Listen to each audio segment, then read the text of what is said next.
Oh.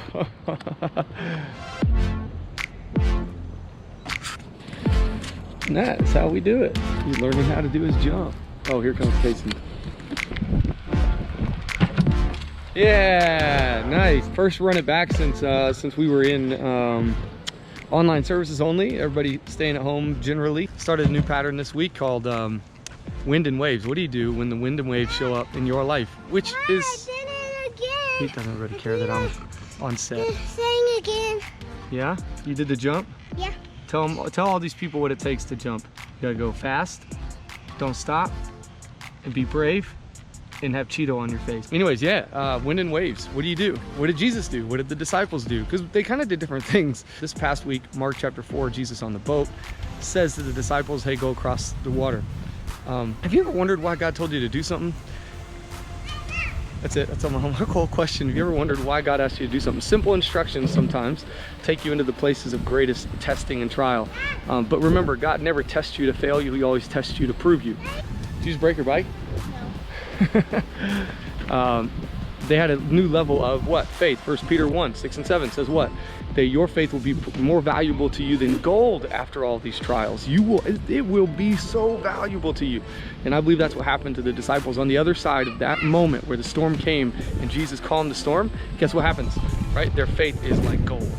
The rest of the journey is different. And I believe that what we're gonna do when we come out of this season as a church and as people is if we press in, lean in, then it will be like gold. You did break it, didn't you?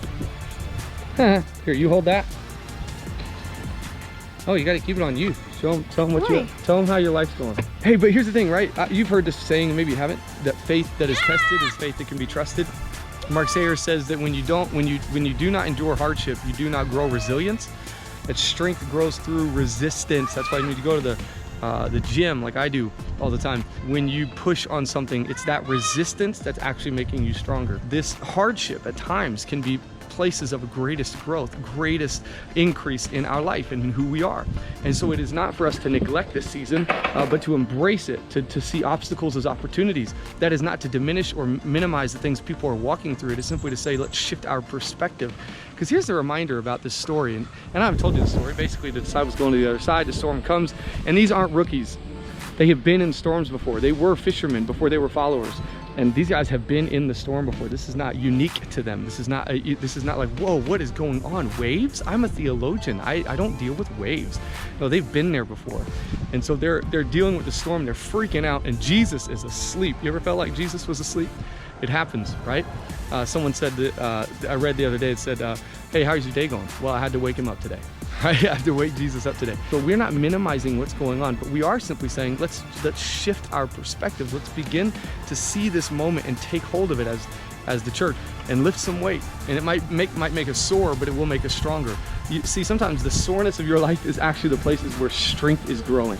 For us, what storms do is they expose. Storms reveal.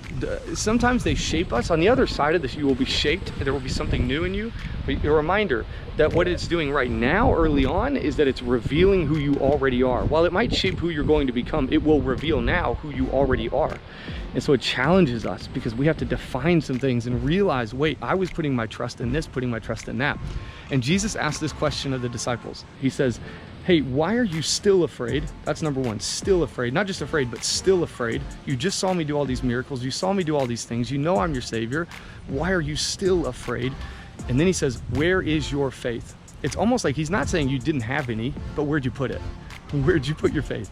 I know you have faith. Where is it? See, we're a people of faith, whether we want to admit it or not. We are a people who put our confidence in things, regardless. That's what worship is. We worship, we honor what we put our faith in.